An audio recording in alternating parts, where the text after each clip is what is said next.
రావోయి చందమామ.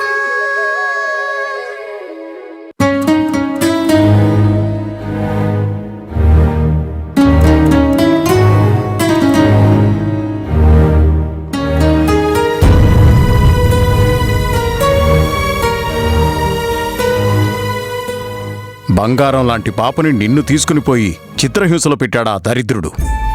తినమ్మా, కడుపు నిండా తిను. తాత, మా నాన్నేడి? ఫోన్ చేశానమ్మా, మీ అమ్మా నాన్న ఇద్దరూ వస్తున్నారు. సార్, నాకు డౌట్ సార్. ఏ డౌట్ అయినా చిన్నగా మాట్లాడు. పైన మేడం ఉంది, జాగ్రత్త. అది కాదు సార్, అది ఆ సిఏ ప్రకాష్కి మేడంకి మధ్య గొడవలున్నాయి. అలాంటప్పుడు మేడంని కదా కిడ్నాప్ చేయాలి. మరి పాపనెందుకు కిడ్నాప్ చేశారు? ఇదేనా నీ డౌటు? మేడం వచ్చిన కాడి నుంచి ఏం మాట్లాడట్లేదు, సైలెంట్గా ఉన్నారు. అందర్నీ మాటలతో బెదిరించే మన మేడం సైలెంట్గా ఉన్నారంటే దానికి కారణం ఏదో తుఫాను రాబోతోంది అని అర్థం. ఆవిడ నోరు తెరిచేలోగా నువ్వు గాని నోరు తెరిచావో అది నీకే ప్రమాదం. ఆ తర్వాత నీ ఇష్టం.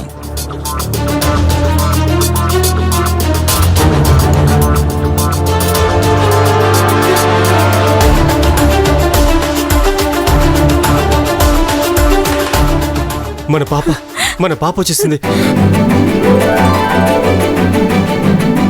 మేడం తీసుకొచ్చారు. మంజు, అమ్మా మంజు, మంజు అమ్మా.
బిడ్డ నాకు తెచ్చి అప్పగించారు.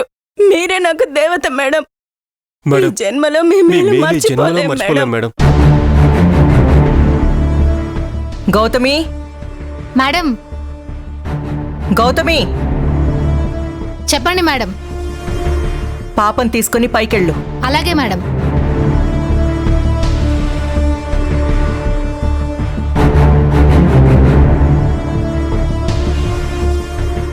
రేయ్ మేడం, నీ కూతుర్ని ఎవరు తీసుకువెళ్లారో, ఎలా తీసుకువెళ్లారని అడగవా?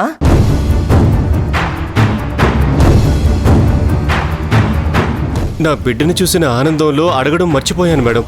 చెప్పండి మేడం, చెప్పండి మేడం. వాడెవడో చెప్పండి, వాడి తల నరికి తీసుకొస్తాను. అవునా? అయితే చెప్తాను, వెళ్ళి చంపేసిరా. నీ పాపని కిడ్నాప్ చేసింది ఎవరో కాదు, సిఐ ప్రకాష్.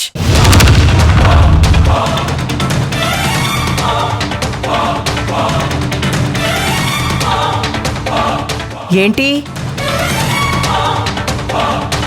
నీ కూతుర్ని కిడ్నాప్ చేసిన వాళ్ల పేరు చెప్తే చంపుతాను, నరుకుతాను అన్నావు. ఇప్పుడేంటి, ఏం మాట్లాడడం లేదు? అలా నిలబడిపోయావే?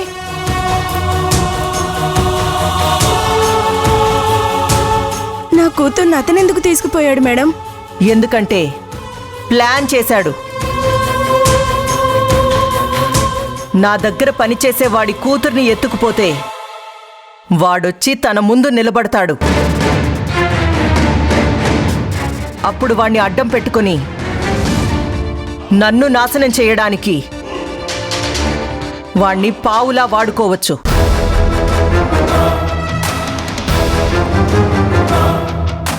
వాడనుకున్నట్టే వీడు మారిపోయి నాకు ద్రోహం చేయడానికి సిద్ధమయ్యాడు. నమ్మక ద్రోహి.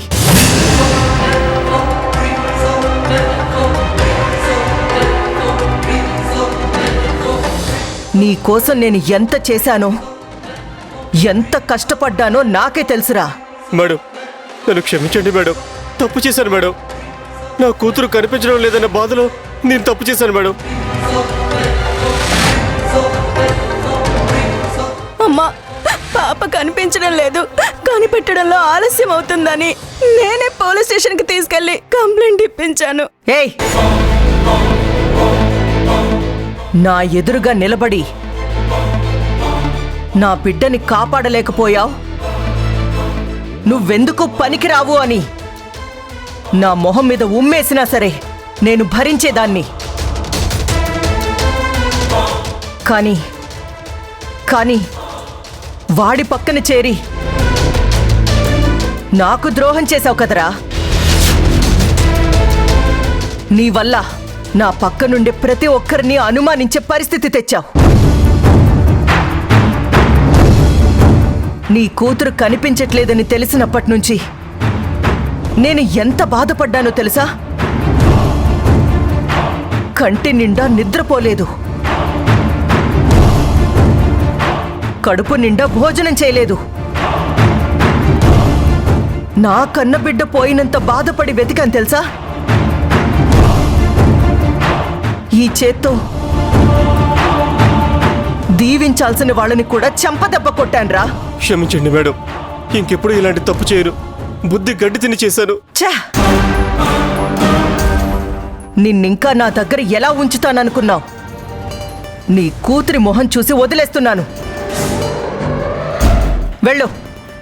వెళ్ళి నన్ను పట్టుకోవడానికి వాడిచ్చిన ఎక్విప్మెంట్స్ ఎక్కడెక్కడ పెట్టావో అవి తెచ్చి నా చేతిలో పెట్టు.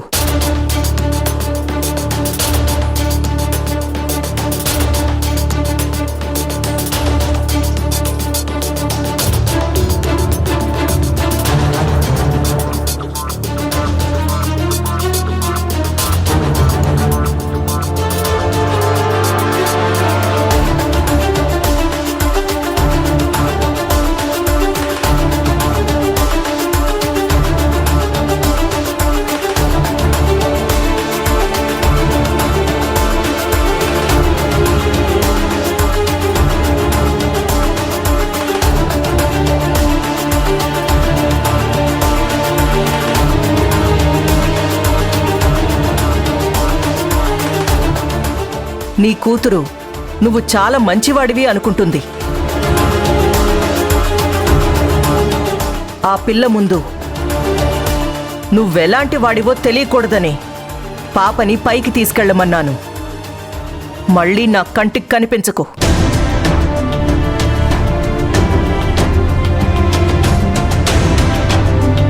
గౌతమి, పాపని తీసుకురా.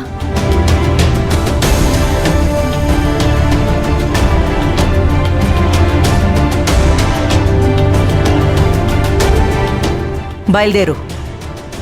వస్తాం madam.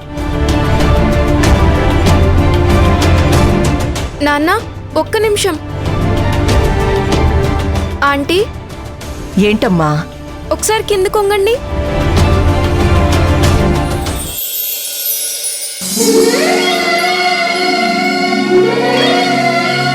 Thank you aunty. Bye aunty.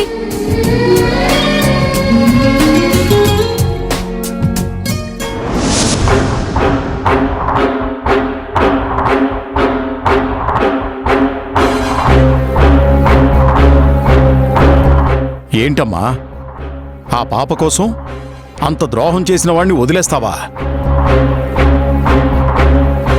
ఎలా వదిలేస్తాను బాబాయ్? అలాంటి వాణ్ణి మన దగ్గర ఉంచుకోవడం డేంజర్. అలాగని వదిలేసినా డేంజరే. రేపా సిఐ పట్టుకొని 4 తగిలిస్తే మొత్తం మన రహస్యాలన్నీ కక్కేస్తాడు. అందుకే వాడి కుటుంబాన్ని జాగ్రత్తగా చూసుకోవాలి. అర్థం కాలేదా? వెంటనే వాడి కథ ముగించేయండి.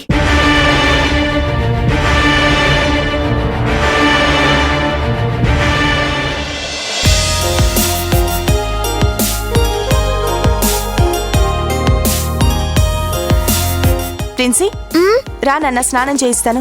వద్దు, చంద్రికమ్మ చేయిస్తుంది. ఎప్పుడు తనేగా చేయిస్తుంది, ఇప్పుడు నేను చేయిస్తాను. సరేనా? రా పద.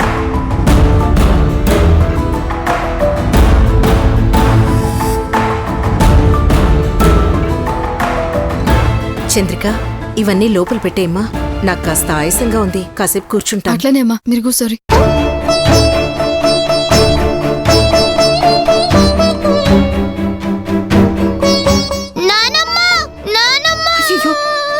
ఏంటమ్మా, ఏమైంది? అమ్మ వేడి నీళ్లు పోసింది నానమ్మ, ఒళ్ళంతా కాలిపోతుంది. ఏడోకమ్మా. మామూలుగా మనం పోసుకునే వేడే పోసాను.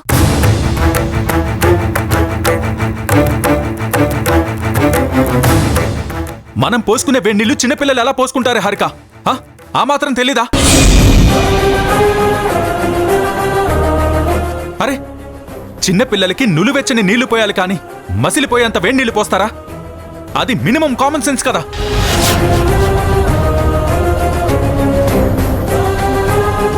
నీకు స్నానం చేయించడం చేత కాకపోతే చంద్రికకి చెప్పాల్సింది.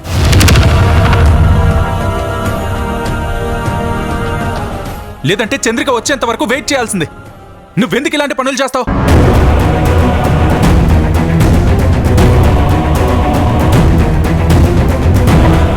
నేనేం కావాలని చేయలేదు. అయినా నా కూతురు మీద నాకేమైనా కోపమా, కక్ష?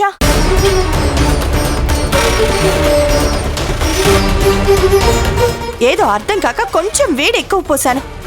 ఆ మాత్రం దానికి ఇంత హడావిడి చేయాల్సిన పని లేదు.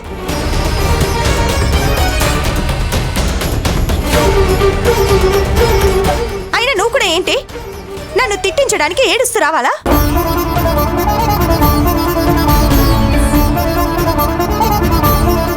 అక్కడే చెప్తే కాసిన్ని చన్నీళ్ళు కలిపేదాన్ని కదా.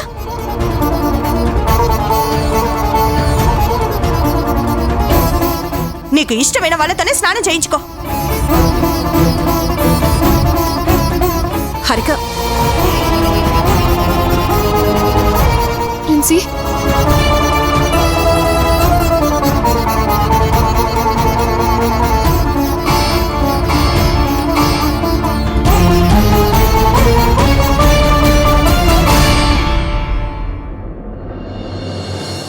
ఎందుకురా అంత ఆవేశపడ్డావు?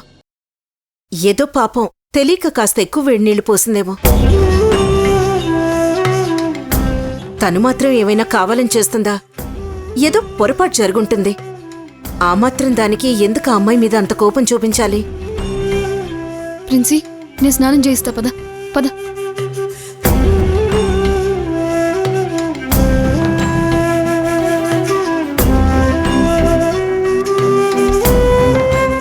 ఏమోనమ్మా, పాప విషయంలో అలా జరిగేసరికి నాకేం చేయాలో అర్థం కాలేదు. కోపం వచ్చింది. పాపకేదైనా జరిగితే నేను తట్టుకోలేనమ్మా. నిజమేరా, పిల్లలంటే అందరికీ ప్రాణమే. నీకేంటి, ఆ అమ్మాయికి మాత్రం ప్రాణం కాదా? కావాలనైతే అలా చేయదు కదా. పైగా అందరి ముందు అలా మాట్లాడావు. అసలే ఆత్మాభిమానం బాగా ఎక్కువ గలపిల్ల. నీ మాటలకి ఎంత నొచ్చుకొని ఉంటుందో ఏమైనా ఆలోచించావా? ఏమోనమ్మా, నేనంత దూరం ఆలోచించలేదు. నువ్వే కాదు, మీ మగాళ్ళందరూ ఇంతే. కోపం ఆవేశం వస్తే వెనక ముందు ఏమీ ఆలోచించరు. నోటికెంత మాటొస్తే అంతా అనేస్తారు. తప్పు చేశానమ్మా, సారీ. నాకెందుకురా సారీలు? సారీ చెప్పాల్సింది మీ ఆవిడ దగ్గర. వెళ్ళు. వెళ్ళి హారికతో చెప్పు. ఉమ్.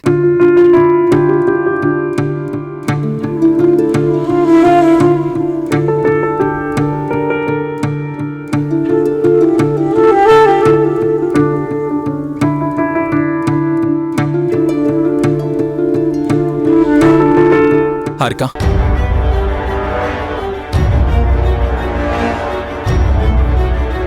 హారిక ఒక్క నిమిషం. నేనేదో ఆవేశంలో అలా అనేశాను. నిజానికి అలా మాట్లాడకుండా ఉండాల్సిందే. I'm very sorry Harika.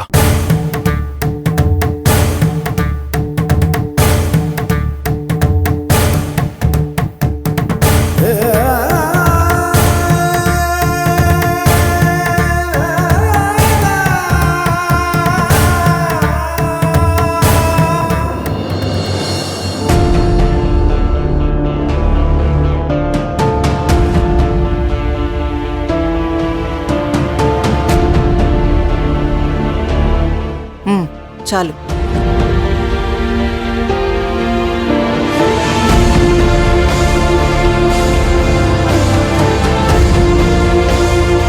Madam,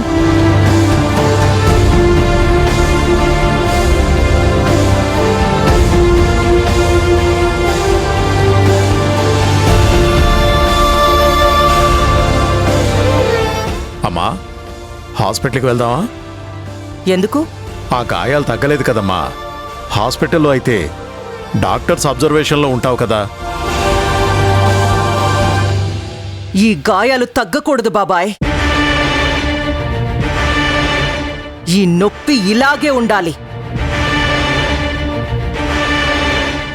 అప్పుడు గాని వాడి మీద కసి మరింత పెరగదు. ఆ సిఐ ప్రకాష్ గాడి పతనం ఎంత త్వరగా చూడాలంటే ఈ గాయాలు నన్ను అంత బాధించాలి.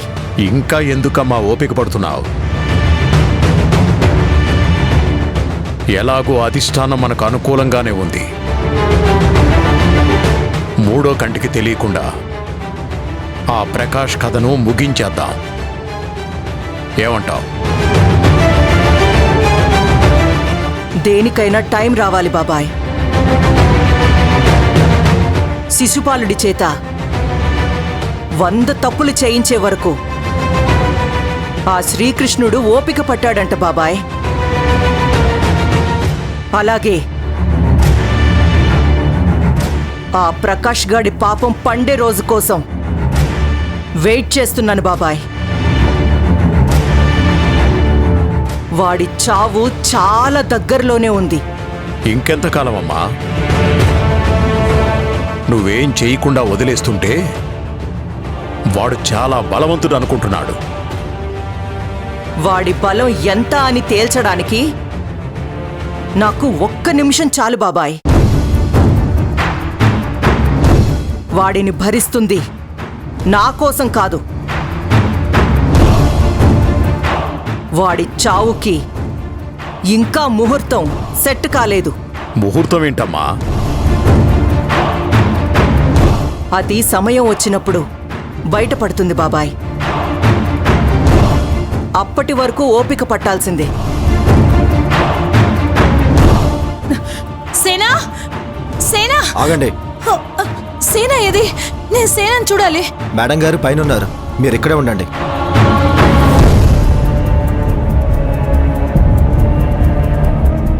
జ్యూస్ తీసుకోండి మేడం. మేడం, మేడం మీకోసం యమున గారు వచ్చారు. తనెందుకొచ్చింది? ఏమో మేడం, మిమ్మల్ని కలవాలంటున్నారు. తను ఒక్కతే వచ్చిందా? అవును మేడం.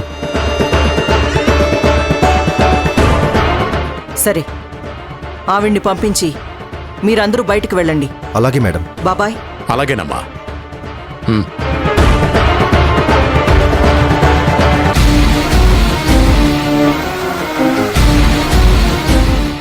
మేడం మిమ్మల్ని పైకి రమ్మంటున్నారు, వెళ్ళండి.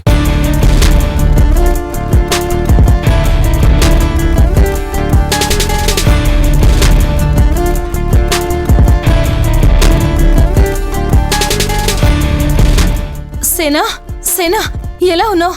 నీకేం కాలేదు కదా? నా సంగతి వదిలే, ముందు కూర్చో.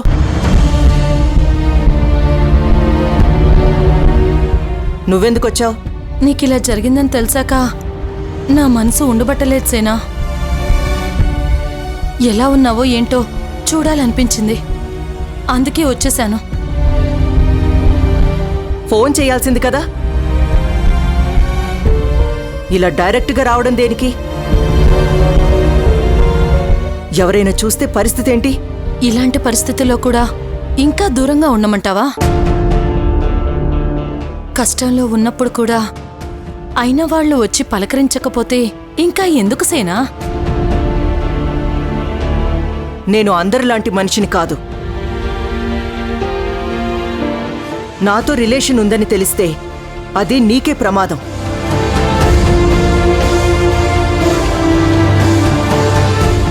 నువ్విక్కడికి వస్తున్నట్టు తారకి సుజాతకి తెలుసా? తెలీదు, ఎవరికీ చెప్పకుండా వచ్చాను.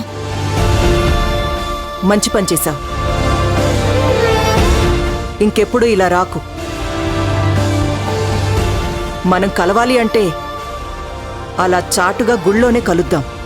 ఎంతకాలమని నువ్విలా అజ్ఞాతంలో ఉంటావు? ఎవరికోసమని ఇంత కష్టపడుతున్నావు?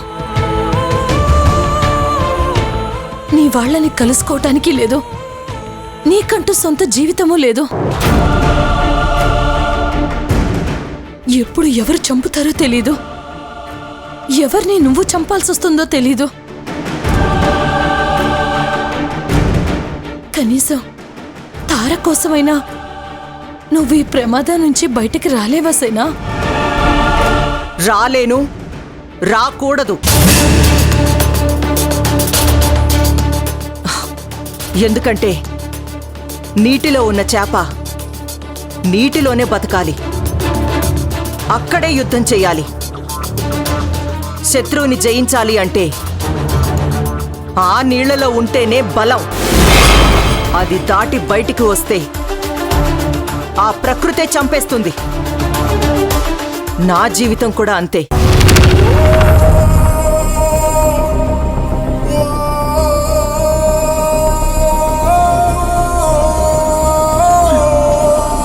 చెప్పు, ఏంటిలా వచ్చావు? మేడం, ఈ మధ్యన ఎవరైనా మీకు పెళ్ళిళ్ళకి కానీ లేదా ఇంట్లో జరిగే శుభకార్యాలకు కానీ రమ్మని ఇన్విటేషన్ ఇచ్చారా? ఎందుకు? దయచేసి మీకు అలాంటి ఇన్విటేషన్ వచ్చినా మీరు వెళ్ళకండి మేడం. ఏ? మీకు ప్రాణహాని ఉంది మేడం. మిమ్మల్ని చంపించడానికి మనుషుల్ని ఏర్పాటు చేస్తున్నాడు ఆ సిఐ ప్రకాష్.